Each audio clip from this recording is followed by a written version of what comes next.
Creators, कैसे हैं आप लोग। तो आज हम लोग करेंगे भोजन पकाने की विधियाँ। तो जो चैप्टर हम लोग कंटिन्यू कर रहे थे उसी को फिर से कंटिन्यू करने वाले हैं।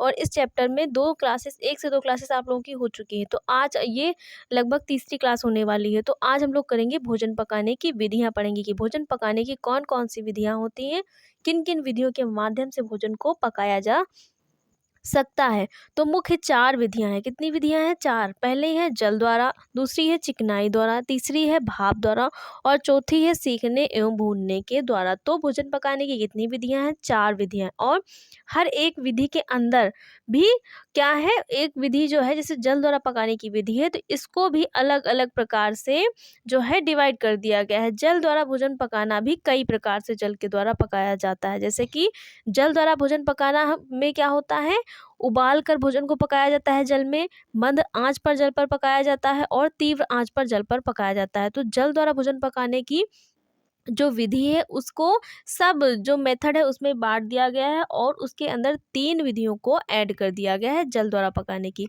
दूसरी है चिकनाई द्वारा। तो चिकनाई के द्वारा भी कई प्रकार से भोजन को पकाया जाता है, जैसे कि उथली विधि द्वारा।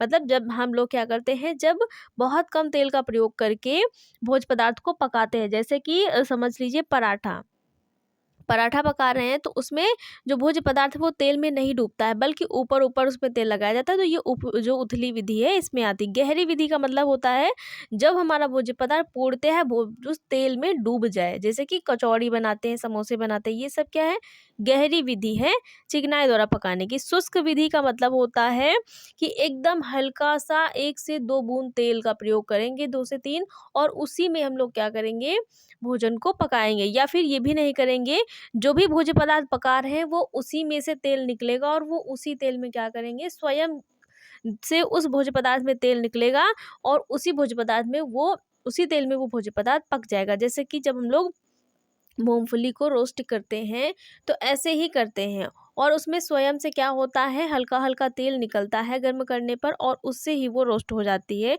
तो वो होती है ड्राई, शुष्क विधि होती है। मतलब तेल का प्रयोग नहीं करते हैं और बहुत कम करते हैं, लेकिन जो भोज्य पदार्थ पकाते हैं उसी से तेल निकलता है, उसी से भोजन पक जाता है। तो ये चिकनाई द्वारा होता है। अगला है भाप के द्वारा। भाप के द्वारा भोजन 2 विधियों से पकाया जाता है, प्रत्यक्ष विधि, अप्रत्यक्ष विधि। तो जो प्रत्यक्ष विधि है उसमें भोज्य पदार्थ को सीधे भाप के संपर्क में लाया जाता है। अप्रत्यक्ष विधि में बीच में किसी थाली या ऐसे कुछ का प्रयोग करके भोज्य पदार्थ को डायरेक्ट भाप के संपर्क में नहीं लाया जाता। तो जो भाप के द्वारा पकाने के भोजन की विधि है 2 प्रकार की है, प्रत्यक्ष विधि, अप्रत्यक्ष विधि।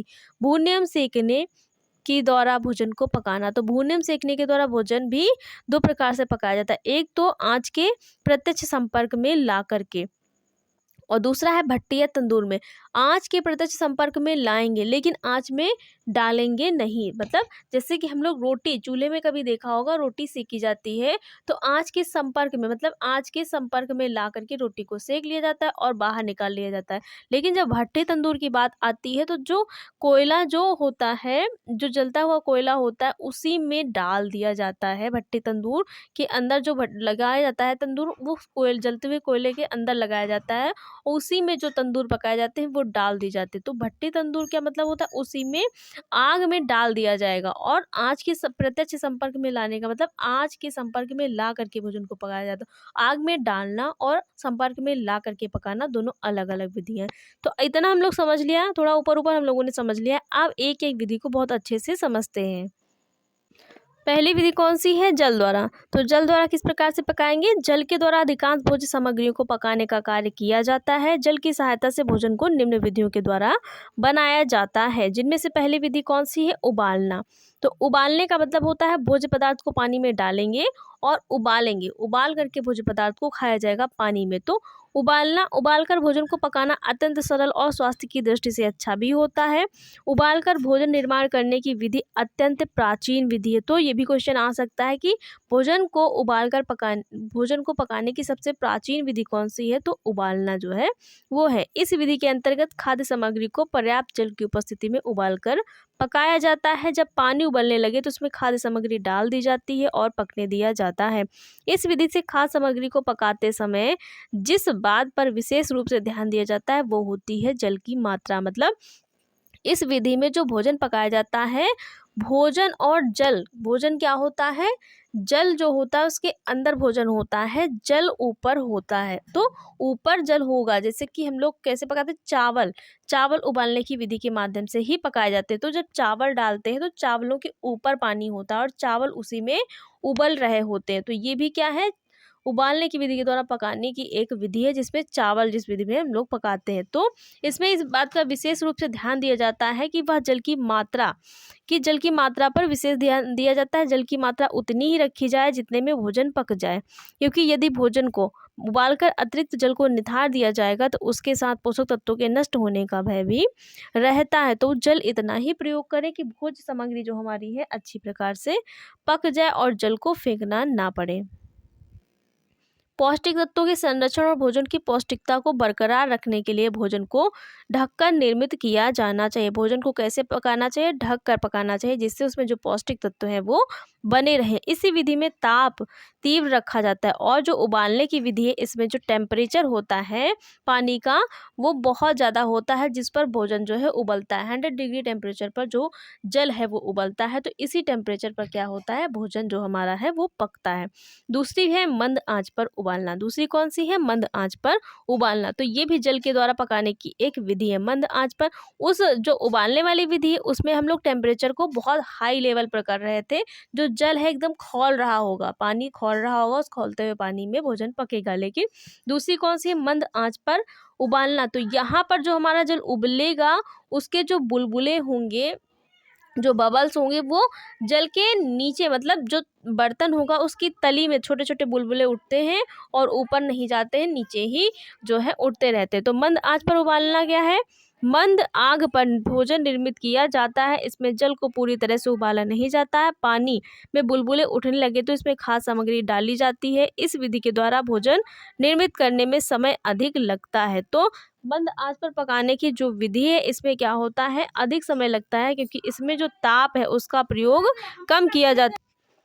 इसमें कम ताप का, मंद ताप का प्रयोग करके भोजन को पकाया जाता है। तो इस प्रकार की विधि में भोजन को पकाने में अधिक समय लगता है, उबालने की विधि के तुलना में इस वाली विधि में अधिक समय लगता है। अगली है तीव्र आग पर उबालना। तीव्र आग पर उबालना, तीव्र आग पर मतलब जो आंच होगी, जो फ्लेम होगा वो बहुत तीव्र होगा। इस विधि के अंतर्गत आग पर खाद्य सामग्री का निर्माण किया जाता है। बर्तन को भली प्रकार से ढककर भोजन निर्मित किया जाता है, इससे भाप बाहर नहीं निकल सके। इस विधि के द्वारा भोजन स्वादिष्ट बनता है। तो उबालना जो होगा, उबालने में जो भोज्य पदार्थ है वो उसको अच्छे से ढका नहीं, ढक सकते हैं, लेकिन पूरी तरीके से नहीं ढका हो सकता है। मंद आंच पर पकाने की विधि में भी इतना ज़्यादा ढका नहीं जाता। लेकिन जो तीव्र आग पर उबालने की विधि है, जैसे कि प्रेशर कुकर में जो भोजन पकाया जाता है उसमें बहुत अच्छे जो है ढक दिया जाता है और उसमें भाप जिससे बाहर नहीं निकलती, और उस भाप में जो है उबलने की विधि के द्वारा भोजन जो है हमारा पक कर के तैयार हो जाता है। तो ये 3 विधियाँ कौन सी थी, जल के द्वारा पकाने की थी, जो हम लोगों ने समझी। अगली विधि है चिकनाई द्वारा। चिकनाई के द्वारा भी भोजन को कई विधियों से पकाया जाता है। चिकनाई द्वारा भोजन की पकाने की 3 विधियां हैं। वो 3 विधियां कौन कौन सी है वो समझते हैं। चिकनाई के द्वारा भोजन निर्माण करने में तेल, घी, वनस्पति इत्यादि की सहायता से भोजन का निर्माण किया जाता है। चिकनाई के द्वारा भोजन का निर्माण करने में किसका प्रयोग करते हैं, तेल का प्रयोग करते हैं, घी का प्रयोग करते हैं, वनस्पति घी का प्रयोग करते हैं। इन सब की सहायता से, इन सब चिकनाई वाले जो लिक्विड जो पदार्थ होते हैं उनकी सहायता से भोजन को चिकनाई में पकाया जाता है। तो इनमें से पहली विधि है उथली विधि। उथली विधि क्या है, अभी हम लोगों ने जाना, अब इसको बहुत ही विस्तार से समझते हैं कि इसमें भोजन किस प्रकार से बनेगा। तलने की उथली विधि में घी या तेल बहुत कम मात्रा में डाला जाता है। यह मात्रा इतनी होती है कि खाद्य सामग्री पक भी जाए परंतु चिपके नहीं। जैसे कि हम लोग क्या पकाते हैं, पराठे हो गया, चीला हो गया, इसमें तेल इतना लगाया जाता है कि भोज्य जो पदार्थ है हमारा वो पक जाता है और चिपकता भी नहीं है। इस विधि से टिकिया, डोसा, पराठे, चीला, कटलेट इत्यादि का निर्माण किया जाता है। इस विधि के द्वारा भोजन सुस्वाद बनता है और चिकनाई का कम प्रयोग होने से स्वास्थ्य पर कुप्रभाव नहीं पड़ता है। तो उथली विधि के द्वारा जो बना हुआ भोजन होता है वो हमारे स्वास्थ्य के लिए भी अच्छा होता है और स्वादिष्ट भी होता है, और इसका हमारे स्वास्थ्य पर कोई भी विपरीत प्रभाव नहीं पड़ता है। अगली है गहरी विधि। ये भी चिकनाई के द्वारा पकाने की विधि है। कौन सी है, गहरी विधि। इस विधि को गहरी विधि इसलिए कहा जाता है क्योंकि इस विधि में चिकनाई का प्रयोग अधिक होता है और खाद्य सामग्री को चिकनाई में तलकर निर्मित किया जाता है। तलने का मतलब होता है उसी में तेल में डाल दिया जाता है और डाल करके उसमें तला जाता है। इस विधि के द्वारा निर्मित की गई खाद्य सामग्री स्वाद की दृष्टि से काफ़ी रुचिकर होती है, परंतु इस विधि में अधिक चिकनाई का प्रयोग किया जाता है जिससे स्वास्थ्य पर प्रतिकूल प्रभाव पड़ता है। इस विधि से निर्मित भोज्य सामग्री सरलता से नहीं पचने वाली और गरिष्ठ होती है। इस विधि से भोज्य पदार्थ निर्मित होने के पश्चात जो भी चिकनाई शेष बचती है, यदि उसका पुनः प्रयोग किया जाए तो वह और भी हानिकारक हो जाती है। स्वास्थ्य की दृष्टि से मतलब अगर जिस भोज्य पदार्थ को गहरी विधि के द्वारा तेल में पकाया जा रहा है और वो जो बचा हुआ तेल होता है, अगर उस तेल का प्रयोग दोबारा किया जाता है तो वो हमारे स्वास्थ्य के लिए और भी हानिकारक होता है। इस विधि से पूड़ी, कचौड़ी और समोसा इत्यादि जो है वो बनाए जाते हैं। तो जो गहरी विधि है, गहरी विधि में भोजन को क्या किया जाता है, तेल में डाल दिया जाता है और भोजन जो है तेल में डूब करके बन करके तैयार हो जाता है। तो ये भोजन पकाने की गहरी विधि होती है। अगली है शुष्क विधि। शुष्क विधि में कुछ ऐसी खाद्य सामग्री होती है जिसमें बाहर से चिकनाई डालने की आवश्यकता नहीं होती है। मतलब जब हम उस भोज्य पदार्थ को गर्म करेंगे तो उसमें से ही क्या निकलेगा, तेल निकलेगा और चिकनाई निकलेगी और उसी चिकनाई में जो भोजन होता है वो पक जाता है। अभी तो इन्हें गर्म करने पर ये चिकनाई छोड़ते हैं और जब गर्म किया जाता है, जैसे कि घी को जो खोया होता है, मावा होता है, उसको जब क्या करते हैं, भूनते हैं तो उसमें से क्या निकलता है, घी निकलता है। तो उसमें अलग से हमें कुछ जो है चिकनाई वाले पदार्थ डालने की ज़रूरत नहीं होती है, बल्कि उसको जब भुना जाता है, खोए को, मावे को तो भुना जाता है तो वो स्वयं क्या छोड़ता है, चिकनाई छोड़ता है और उसी में वो भुन जाता है। वैसे ही जैसे कि मूंगफली हम लोग क्या करते हैं, भूनते हैं मूंगफली के दाने, तो वहाँ पर उसमें अलग से कुछ भी तेल या चिकनाई डालने की ज़रूरत नहीं होती है। उसमें खुद से क्या होता है, तेल निकलता है, चिकनाई निकलती है जिसकी सहायता से वो पक जाते हैं। तो ये होता है शुष्क विधि। अगली है भाप द्वारा। तो भाप द्वारा किस प्रकार से पकाएंगे इसको समझते हैं। और भाप द्वारा पकाने की भी दो विधियां हैं, प्रत्यक्ष विधि और अप्रत्यक्ष विधि। भाप के द्वारा भोजन निर्मित करना स्वास्थ्य की दृष्टि से अत्यंत उत्तम विधि मानी जाती है। भाप के द्वारा भोजन निर्मित करने की दो विधियां हैं जो इस प्रकार है। भाप के द्वारा भोजन पकाना सबसे अच्छा माना जाता है स्वास्थ्य की दृष्टि से। और जो भाप के द्वारा भोजन पकाने की कितनी विधियां हैं, दो हैं। पहली कौन सी है, प्रत्यक्ष विधि। प्रत्यक्ष विधि क्या कहती है, प्रत्यक्ष विधि में बर्तन में जल पर्याप्त मात्रा में डालकर बर्तन के मुहाने पर छलनी व थाली या पतला कपड़ा जो सूती हो बांध कर ढक दिया जाता है। मतलब बर्तन का जो मुंह होता है उसको छलनी से भी ढक सकते हैं, पतली थाली से, या फिर पतले सूती कपड़े से बांधकर ढक दिया जाता है। इस विधि द्वारा फरे, मोमोज इत्यादि जो आदि हैं वो बनाए जाते हैं। तो प्रत्यक्ष विधि का मतलब होता है कि भाप उसमें डायरेक्ट लगेगी। जैसे कि मोमोज बनाए जाते हैं, फरे बनाए जाते हैं दाल के, तो ये सब किससे बनाए जाते हैं, भाप की प्रत्यक्ष विधि के द्वारा बनाए जाते हैं। और इस विधि में जल की वाष्प के द्वारा भोज्य पदार्थ सामग्री पकाई जाती है। यह विधि स्वास्थ्य की दृष्टि से उत्तम होती है और इस विधि के द्वारा तैयार किए गए भोज्य पदार्थ स्वास्थ्य की दृष्टि से भी अच्छे होते हैं। तो ये भाप के द्वारा भोजन पकाने की विधि है जिसमें प्रत्यक्ष भाप के संपर्क में ला करके भोज्य पदार्थ को पकाया जाता है। और इस विधि से क्या बनता है, फरे, मोमोज जो हैं, ये सारे जो भोज्य पदार्थ हैं वो बनाए जाते हैं और ये हमारे स्वास्थ्य की दृष्टि से भी उत्तम होती है। अगली है अप्रत्यक्ष विधि। अप्रत्यक्ष विधि में भोज्य पदार्थ वाष्प के द्वारा निर्मित किया जाता है। ऐसे पात्रों की सहायता से जो वाष्प के द्वारा भोजन निर्माण की तकनीक पर आधारित होते हैं। प्रेशर कुकर इस विधि का मुख्य उदाहरण। अप्रत्यक्ष विधि का मतलब होता है जिसमें प्रेशर कुकर में क्या होगा, जो भाप है वो ऊपर जाएगी और ऊपर से फिर वापस आकर के भोजन को पकाएगी। प्रेशर कुकर में भाप की सहायता द्वारा कम समय में भोजन तैयार किया जाता है और इसमें पौष्टिक तत्व भी सुरक्षित रह जाते हैं। प्रेशर कुकर में भोजन तैयार करने के लिए विविध खाद्य पदार्थों को पृथक पृथक ताप पर पकाया जाता है। तो अप्रत्यक्ष विधि का मतलब होता है कि वाष्प के द्वारा निर्मित किया जाता है। उसमें जो ताप है वो भोजन को पकाने का जो ताप है वो किसके द्वारा निर्मित किया जाएगा, वाष्प के द्वारा निर्मित किया जाता है। और ऐसे पात्रों की सहायता से जो वाष्प के द्वारा भोजन निर्माण करने की तकनीक पर आधारित होते हैं। तो जो हम लोग दाल बनाते हैं, चावल बनाते हैं, वो क्या करते हैं, अगर प्रेशर कुकर में बनाते हैं तो वहाँ पर क्या होता है, जो भाप बनती है, भाप के दबाव से ही क्या बनता है, भोजन बनता है। भाप बनती है, भाप ऊपर जाती है और ऊपर क्या होता है, ऊपर से बाहर नहीं निकल पाती। और जब ज़्यादा बनती है तो जो सीटी होती है उसके माध्यम से बाहर निकलती है, लेकिन सारी नहीं निकल पाती है। और उसी भाप के दबाव से जो भोजन होता है वो पक करके तैयार होता है। तो ये अप्रत्यक्ष विधि है। अप्रत्यक्ष विधि का सबसे अच्छा जो उदाहरण है वो क्या है, प्रेशर कुकर है। और इस विधि के द्वारा पृथक पृथक जो भोज्य पदार्थ हैं पृथक पृथक ताप पर बनाए जा सकते हैं। अगली है भूनने एवं सेकने के द्वारा। भूनने एवं सेकने के द्वारा किस प्रकार के भोज्य पदार्थ बनाए जाते हैं। सेकने और भूनने के द्वारा जो भोजन निर्मित किया जाता है वह स्वास्थ्य की दृष्टि से अत्यंत उत्तम होता है। और सेकने और भूनने में अंतर होता है, सेकना अलग है और भूनना अलग होता है। सेकने में खाद्य वस्तु को सीधे आग के संपर्क में रखा जाता है और भूनने में धूम्र रहित अंगारों पर वस्तुओं को सेका जाता है, जैसे कि कबाब और भुट्टा। ये क्या होता है, सेका जाता है। और मतलब सेकने में क्या किया जाएगा, जो भोज्य पदार्थ है उसको सीधे आग के संपर्क में रखेंगे, जैसे कि ये हो गया चूल्हा और यहाँ पे जल रही है आग। अगर रोटी सेकनी होती है तो यहाँ पर साइड में रख कर के सेकी जाती है। तो यहाँ पर जो आग है उसके संपर्क में लाया जाता है, आग में डाला नहीं जाता है। तो ये होता है सेकना।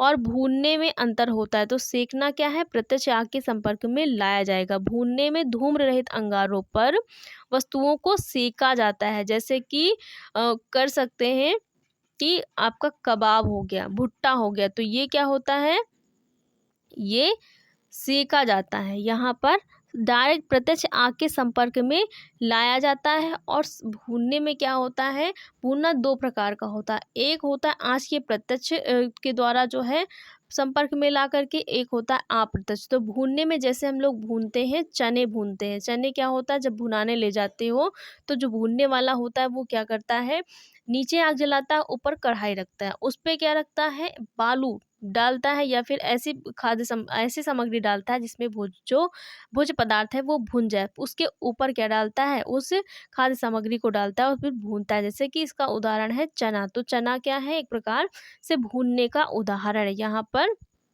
संपर्क में डायरेक्ट नहीं लाया जाएगा, बल्कि बीच में कोई माध्यम यूज किया जाता है, उसके बाद जो है भोज्य पदार्थ को भूना जाता है।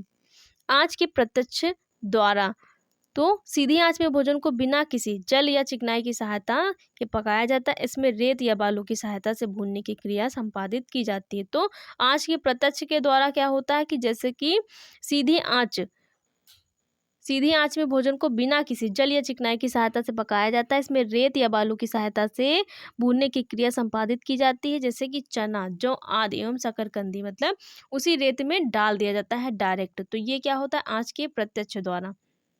इस विधि में भोजन में से सोंधापन और अत्यधिक स्वाद विद्यमान रहता है। तो आँच के प्रत्यक्ष संपर्क द्वारा जब होगा तो उसी रेत में भोजन को जो सामग्री है उसको डाल दिया जाता है, जैसे कि चना भुना जाएगा, जौ भुना जाएगा, शकरकंदी भुना जाता है। तो उसी में जो रेत होती है, बालू होता है, उसी में डायरेक्ट डाल दिया जाता है और नीचे आग जली रहती है, बीच में कढ़ाई रहती है।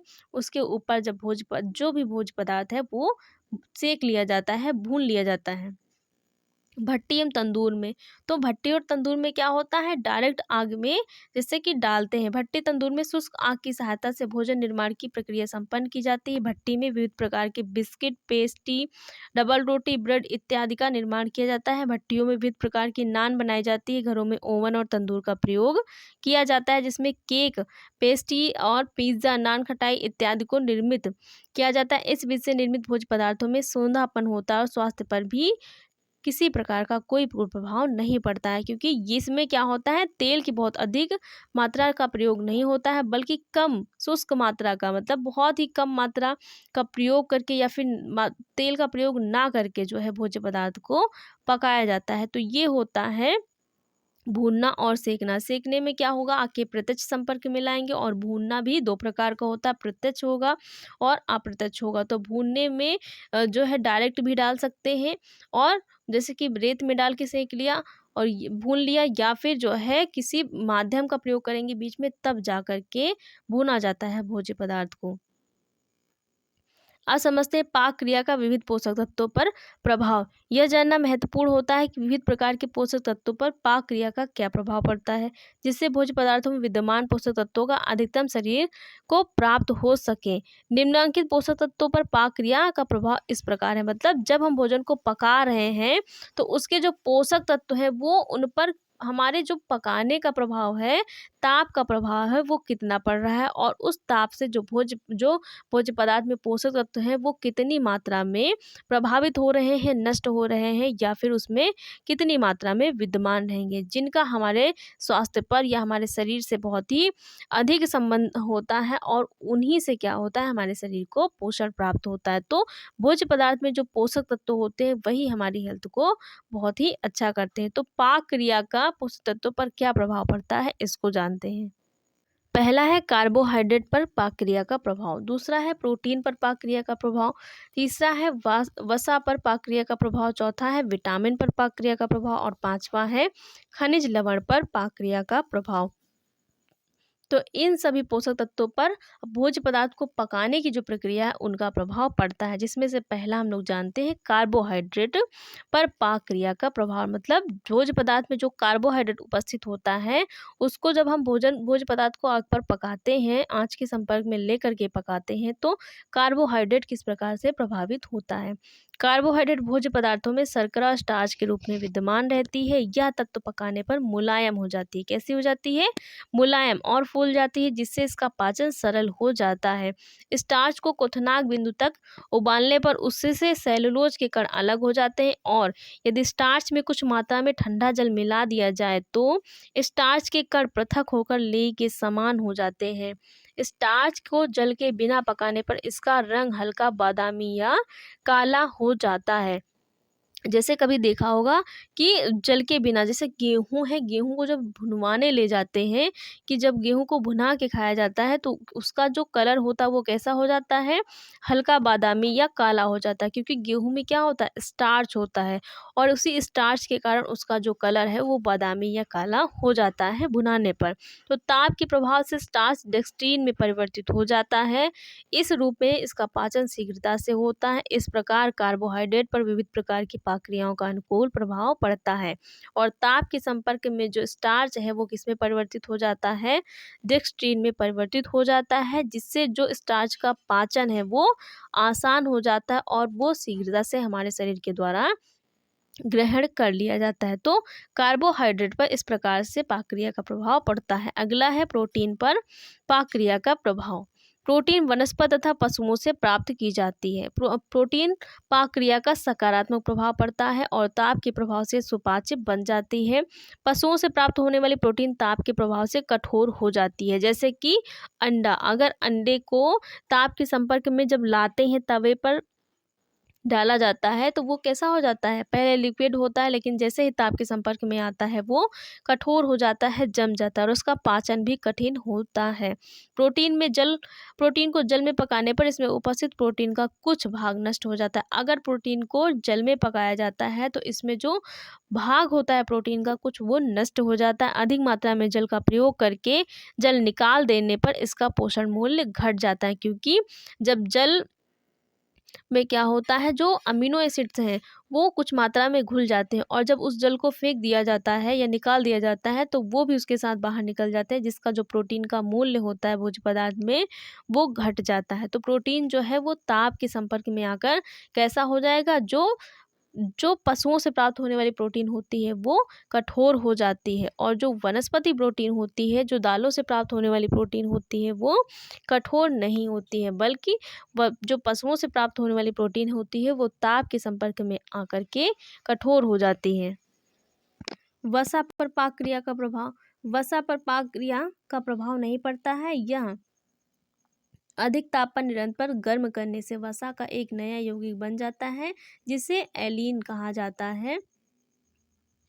इस यौगिक में एक तीखी गंध होती है। यह स्वास्थ्य के लिए अच्छा नहीं होता है। इसका प्रभाव स्वास्थ्य पर प्रतिकूल प्रभाव पड़ता है। अधिक ताप के कारण वसा ग्लिसरॉल के रूप में विघटित हो जाता है। तो जब जब तेल या घी को बार बार गर्म किया जाता है तो उसमें क्या होता है, एक नया यौगिक बन जाता है जो हमारे स्वास्थ्य के लिए हानिकारक होता है और इस यौगिक में क्या होती है, एक तीखी गंध होती है। तो आप लोगों ने देखा होगा, कभी घर में देखा होगा कि अगर तेल को एक बार प्रयोग करेंगे और वो बच गया, दोबारा रख देंगे, फिर प्रयोग करेंगे, दोबारा बच गया, उसी तेल को फिर रख दिया और उसको प्रयोग करते हैं, तो जब उसको गर्म करते हैं तो उसमें एक अलग प्रकार की क्या होती है, स्मेल निकलती है। तो वो हमारे स्वास्थ्य के लिए, वो तेल हमारे स्वास्थ्य के लिए बहुत हानिकारक होता है, जिसमें एक्रोलीन होता है, जो हमारे स्वास्थ्य पर बहुत ही बुरा प्रभाव डालता है। और अधिक ताप के कारण वसा में जो ग्लिसरॉल होते हैं, जो वसा का जो सरल रूप होता है, वो विघटित होने लगता है और वो हमारे स्वास्थ्य पर बहुत ही हानिकारक प्रभाव डालता है। अगला है विटामिन पर पाक क्रिया का प्रभाव। विटामिन को सुरक्षात्मक तत्व भी कहा जाता है। तो किस पदार्थ या किस तत्व को सुरक्षात्मक तत्व कहा जाता है, तो जो विटामिन होते हैं उसको सुरक्षात्मक तत्व भी कहा जाता है। विटामिन कई प्रकार के होते हैं। विटामिन डी का ताप पर कोई प्रभाव नहीं पड़ता, मतलब जो विटामिन डी डी होता है वो ताप से प्रभावित नहीं होता है, इस पर ताप का कोई प्रभाव नहीं पड़ता है। तथा विटामिन ए एवं डी जल में अघुलनशील होते हैं। तो जो विटामिन ए और डी होता है वो जल में कैसा होता है, अघुलनशील होता है। ये जल में घुलता नहीं है, इसलिए इस पर ताप का प्रभाव नहीं पड़ता है। ये उबालने से नष्ट नहीं होते। जब जल में घुलेंगे नहीं तो भाप के साथ उड़ेंगे भी नहीं, और भाप के साथ जब उड़ेंगे नहीं तो नष्ट भी नहीं होंगे, इसलिए ये जो है जल को उबालने से नष्ट नहीं होते।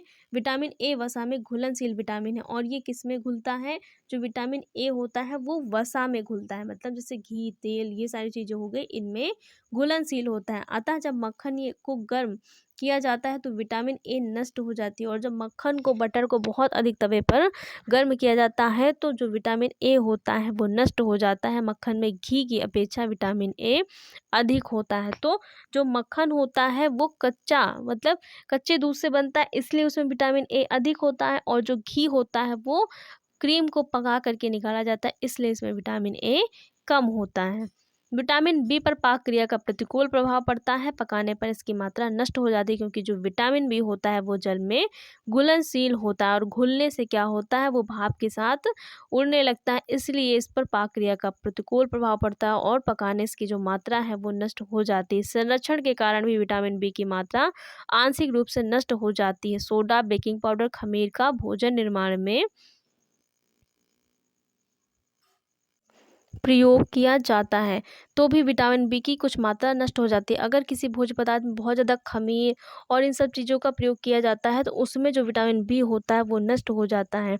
विटामिन सी पर भी ताप का प्रतिकूल प्रभाव पड़ता है, अतः इन पदार्थों को अधिक उबालना नहीं चाहिए, क्योंकि जो विटामिन सी होता है वो भी जल में घुलनशील होता है। तो इन भोज्य पदार्थों को उबालना नहीं चाहिए, इससे इनमें जो विटामिन होते हैं वो नष्ट हो जाते हैं। विटामिन सी युक्त फल एवं सब्जियों को बिना पकाए ग्रहण करने पर अधिक लाभ होता है। जो विटामिन सी युक्त जो फल होते हैं उनको कच्चा ही ग्रहण करना चाहिए, क्योंकि पकाने से ताप के संपर्क में आकर के इसमें जो विटामिन सी होता है या बी होता है वो उड़ जाता है। इसीलिए फल एवं सब्जियों को कच्चा ही ग्रहण करें, जिससे जिन फलों सब्जियों में विटामिन सी है उनको कच्चा ही ग्रहण करें, जिससे वो आपके स्वास्थ्य को क्या करें, अच्छा बनाएं, और आपको आपके शरीर को पोषित करें।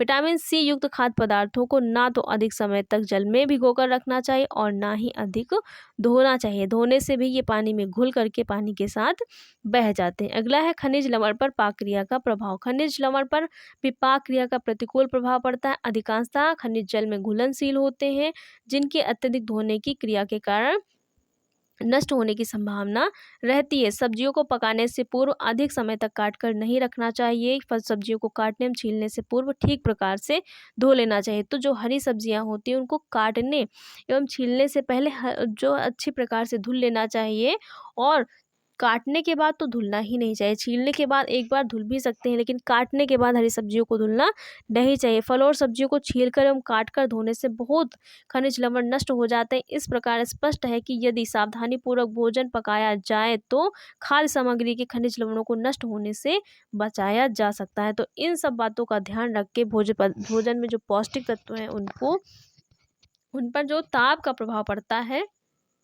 और ताप के प्रभाव पड़ने से वो नष्ट हो जाते हैं, उनको बचाया जा सकता है। और उस भोज्य पदार्थ को ग्रहण करने से आपके स्वास्थ्य को भी लाभ होता है, जिसमें सारे पोषक तत्व जो हैं वो पकाने के बाद भी विद्यमान होते हैं। आप समझते हैं भोजन पकाते समय पौष्टिक तत्व सुरक्षा का ध्यान किस प्रकार से रखेंगे, मतलब जो भोज्य पदार्थ पका रहे हैं उसमें किस प्रकार से पोषक तत्वों को बनाए रखे जा सकता है, तो उसका ध्यान किस प्रकार से रख सकते हैं।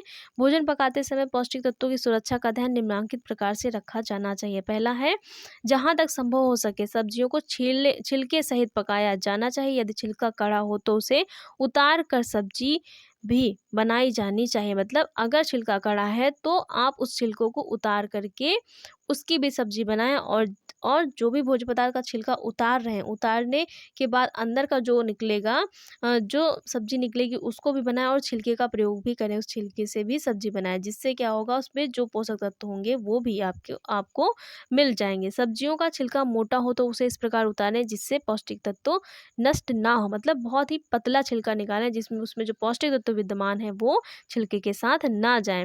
छिलके वाली दालें, छोले, राजमा को रात में पानी में भिगोकर पकाना चाहिए, जिससे उसमें जो हानिकारक पोषक तत्व होते हैं वो निकल जाते हैं भिगोने से, और वो हमारे स्वास्थ्य को हानि नहीं पहुंचाते हैं। सब्जियों को छोटे छोटे चौकोर टुकड़ों में काटा जाना चाहिए, इससे पौष्टिक तत्व नष्ट नहीं होते हैं।